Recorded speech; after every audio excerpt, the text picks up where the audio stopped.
Halo semuanya, perkenalkan nama saya Nitania Indra. Di sini saya akan membahas tentang adaptive filtration theory. Nah, adaptive filtration theory adalah sebuah teori yang menjelaskan tentang adaptasi teknologi informasi baru di suatu organisasi berdasarkan suatu struktur pada perusahaan. Teori ini sebelumnya diperkenalkan oleh Geraldine Desans dan Marcella Short pada tahun 1994. Teori penstrukturan adaptif ini awalnya diperkenalkan pertama kali oleh Antonio Giddens. Teori penstrukturan adaptif sendiri menjelaskan tentang bagaimana kelompok dan organisasi diproduksi, direproduksi, dan ditransformasi melalui pemakaian aturan dan sumber daya oleh anggota-anggota. Nah, sekarang kita akan masuk kepada asumsi dasar. Ada beberapa asumsi dasar yang dipertimbangkan untuk memandu teori ini. Ini sebagai berikut. Yang pertama, berhadapan dengan evolusi dan perkembangan kelompok dan organisasi. Yang kedua, teori ini melihat kelompok atau organisasi sebagai sistem di mana hubungan memiliki part atau pola yang dapat dilihat dan interaksi membentuk struktur. Yang ketiga, sistem dibuat berdasarkan tindakan dari orang-orang yang membuat struktur sendiri. Yang keempat, sistem dan struktur berada dalam hubungan dua arah antara satu sama lain, di mana mereka saling berproduksi dalam siklus yang tiada henti. Yang kelima, proses strukturasi biasanya sangat stabil atau berubah tetap. Yang keenam, yang terakhir, grup dan organisasi harus dilihat dari perspektif struktural. Sekarang kita akan masuk kepada konsep dari adaptive filtration theory. Dilansir dari buku Human Communication Teori Komunikasi 2011 oleh Little John, ini adalah beberapa konsep teori penstrukturan adaptif. Yang pertama, agensi dan refleksivitas. Teori ini didasarkan pada pemikiran sederhana bahwa kegiatan manusia merupakan sumber yang menciptakan dan menciptakan kembali lingkungan sosial di mana kita berada.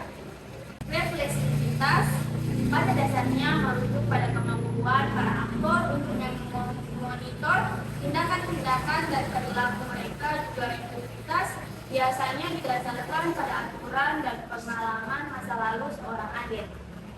Yang kedua, dualitas struktur. Berdasarkan dualitas struktur, anggota sebuah organisasi bergantung pada aturan dan sumber daya untuk menuntut keputusan mereka mengenai perilaku atau tindakan yang mereka gunakan dalam komunikasi mereka. Yang ketiga, ada integrasi sosial. Nah, integrasi sosial sendiri merujuk pada resiprositas perilaku komunikasi di antara orang-orang dalam interaksi. Hal ini menjadi proses yang terus-menerus di mana para anggota dalam organisasi atau kelompok menjadi saling mengenal dan membentuk harapan berdasarkan kesan yang sebelumnya sudah diketahui. Nah, berikut adalah beberapa contoh dari adaptive filtration theory. Yang pertama adalah kantor pos. Dahulu kantor pos hanyalah bertugas untuk mengirimkan surat. Organisasinya sangat kaku dan cenderung bersikap dingin terhadap perkembangan.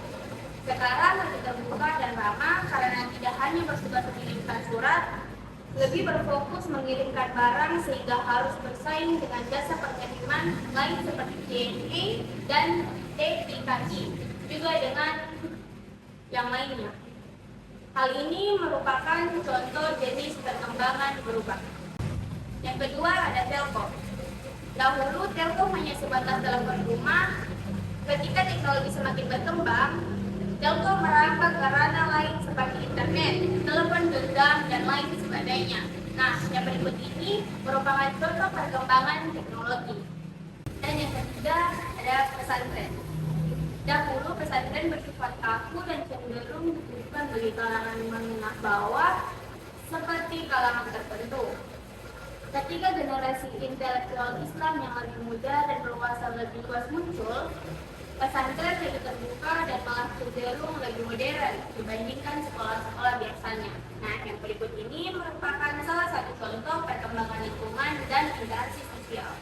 Nah, sekarang kita akan masuk kepada tujuan dari adaptive filtration theory. Tujuan dari adaptive integration theory adalah dapat digunakan untuk mencari faktor tertentu dan menguji tentang apa adaptasi teknologi informasi baru di suatu organisasi berdasarkan suatu struktur pada perusahaan, sehingga ditemukan sebuah kesimpulan yang dapat digunakan untuk berbagai pihak yang terlibat dalam penggunaan teknologi ini. Berikutnya saya mengambil dua jurnal yang penelitiannya menggunakan adaptive integration theory. Yang pertama ada jurnal yang berjudul Dinamika Komunikasi Organisasi dalam Praktik Teleworking Tim Pengembangan Perangkat Lunak di Indonesia oleh Ajeng Mas Resti Kumara, Universitas Islam Makassar. Dan yang kedua ada analisis transaksi menggunakan GoPay pada kedai bakso di Kota Malang oleh Zainur Arifin, TM Malang Censura. Nah, itulah teman-teman, sekian dari pembahasan saya tentang adaptive integration theory. Sampai jumpa kembali.